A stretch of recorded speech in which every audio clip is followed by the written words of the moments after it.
আসসালামু আলাইকুম দর্শক মন্ডলী, কেমন আছেন আপনারা? আশা করি ভালো আছেন। আপনারা দেখছেন আপনাদের প্রিয় চিকিৎসা বিষয়ক চ্যানেল আলমদিনা হোমিও চিকিৎসালয়। এই চ্যানেলের মাধ্যমে আপনাদের রোগ সংক্রান্ত নানা রকম তথ্য দেওয়া হয়, ঔষধ নিয়ে নানা রকম তথ্য দেওয়া হয়। আশা করি আপনারা আপনাদের সমস্যা অনুযায়ী ভিডিওগুলো দেখছেন এবং উপকৃত হচ্ছেন। বন্ধুগণ, বরাবরের মতো চলে এসেছি আপনাদের মাঝে নতুন একটি রোগ নিয়ে, নতুন একটি বিষয় নিয়ে। তো আজকে আমি যে বিষয়টি নিয়ে আলোচনা করব, এই বিষয়টি হচ্ছে ঘুমের মধ্যে দাঁত কিরমির করা, যাকে ডাক্তারি ভাষায় বা ইংরেজিতে বলা হয় ব্রুক্সিম বা টিথ গ্রোয়িং। ব্রুক্সিমাস বা টিথ গ্রোয়িং, এই সমস্যাটি নিয়ে আজকে আমি আলোচনা করব।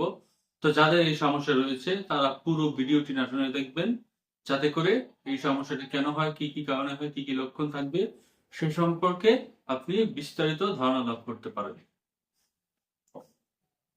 তো বন্ধুগণ, ঘুমের মধ্যে দাঁত কিরমির এটি কেন হয় সে সম্পর্কে এখন আমি কিছু তথ্য দেব। তো বন্ধুগণ, আমাদের যারা শিশুরা রয়েছে তাদের সাধারণত ঘুমের মধ্যে দাঁত কিরমির করার সমস্যা বেশি হয়ে থাকে। অনেক বড়দের মধ্যেও দেখা যায় দাঁত কাটার অভ্যাস, দাঁত কিরমির করার অভ্যাস রয়েছে।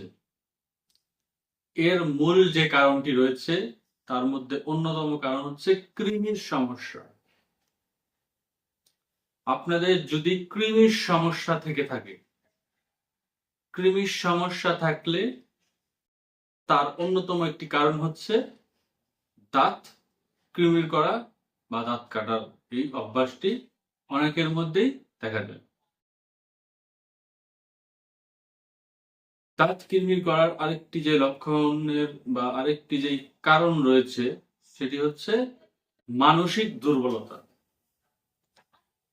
যদি কোনো রোগী বা যদি কোনো ব্যক্তি মানসিকভাবে দুর্বল থাকে, মানসিকভাবে সে বিকারগ্রস্ত থাকে, প্রেমে ব্যর্থ থাকে, ঘুম ঠিক মতো না হয়, মানসিকভাবে তার ঠিক মতো বিকাশ না করে থাকে, তাহলে সেসব ব্যক্তিরও দেখা যায় দাঁত কিরমির করার এই সমস্যাটি রয়ে যায় বা এই সমস্যাটি তার ধীরে ধীরে শুরু হয়।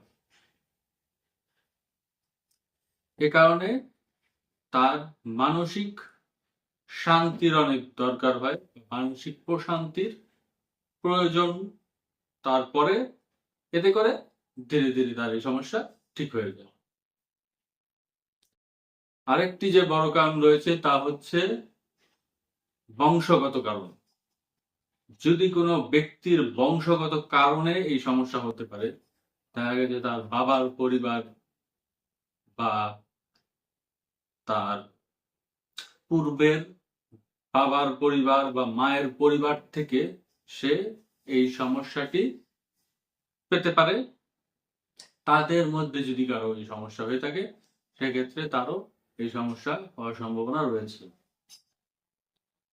এ কারণে প্রথমেই আপনাদের আইডেন্টিফাই করতে হবে যে আপনার কোন কারণে এই সমস্যাটি হয়েছে। দাঁত কিরমির করার এই সমস্যা আপনার কোন কারণে শুরু হয়েছে তা প্রথমে আইডেন্টিফাই বা তা খুঁজে বের করাটা অত্যন্ত গুরুত্বপূর্ণ।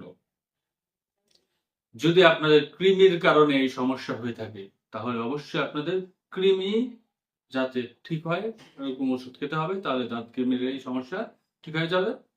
যদি আপনাদের মস্তিষ্কে কোনো কারণে সমস্যার কারণে আপনাদের এই সমস্যা হয়ে থাকে তাহলে আপনাদের মস্তিষ্কের উপর ভিত্তি করে চিকিৎসা নিতে হবে। আপনাদের যদি পূর্বপুরুষদের থেকে এটি প্রাপ্ত হয়ে থাকে তাহলে সেই অনুযায়ী আপনাদের চিকিৎসা করলে এই সমস্যা থেকে পুরোপুরি নিস্তার পাওয়া সম্ভব। আমাদের হোমিওতে লক্ষণ ভিত্তিক ভালো কিছু ওষুধ রয়েছে, নিচে আমার নাম্বার দেওয়া রয়েছে। এখানে আপনারা যোগাযোগ করলে আপনাদের কথাগুলো যদি আমাদেরকে শেয়ার করেন সেই অনুযায়ী আমরা ওষুধ সরবরাহ করতে পারবো ইনশাআল্লাহ। আমাদের সাথে আপনারা যোগাযোগ করবেন। সারা বাংলাদেশে পার্সেলের মাধ্যমে আমরা ওষুধ সরবরাহ করে থাকি। ওষুধ সারা বাংলাদেশে যে কোনো জায়গা থেকে আপনারা নিতে পারবেন। চাইলে বিদেশেও আপনারা ওষুধ নিতে পারেন, বিদেশে বসেও আপনারা ওষুধ নিতে পারেন। এতে করে আপনাদের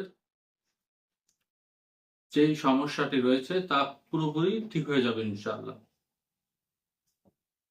তো বন্ধুগণ, আজকে যে বিষয়টি নিয়ে আমি আলোচনা করলাম, দাঁত কিমির করা, এই সমস্যাটি যদি আপনাদের থেকে থাকে, পুরো ভিডিওটি দেখার মাধ্যমে কিছুটা হলেও ধারণা লাভ করতে পারবেন।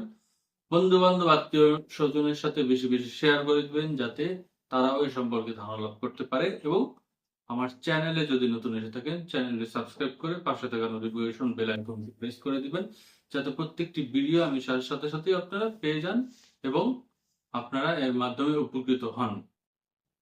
আমাদের ভিডিওগুলোতে আপনারা লাইক দিবেন, শেয়ার করবেন, বেশি বেশি কমেন্ট করবেন, আর আপনাদের কি কি সমস্যা রয়েছে সে সম্পর্কেও আমাদেরকে জানাবেন। সে অনুযায়ী পরবর্তীতে আমরা আপনাদেরকে ভিডিও করে সে সম্পর্কে আপনাদেরকে ধারণা দেওয়ার চেষ্টা করব। তো বন্ধুগণ, আজকে এ পর্যন্তই রাখছি। ভালো থাকবেন আপনারা, আমাদের জন্য দোয়া করবেন। আসসালামু আলাইকুম রহমতুল্লাহি ওয়া বারাকাতুহু।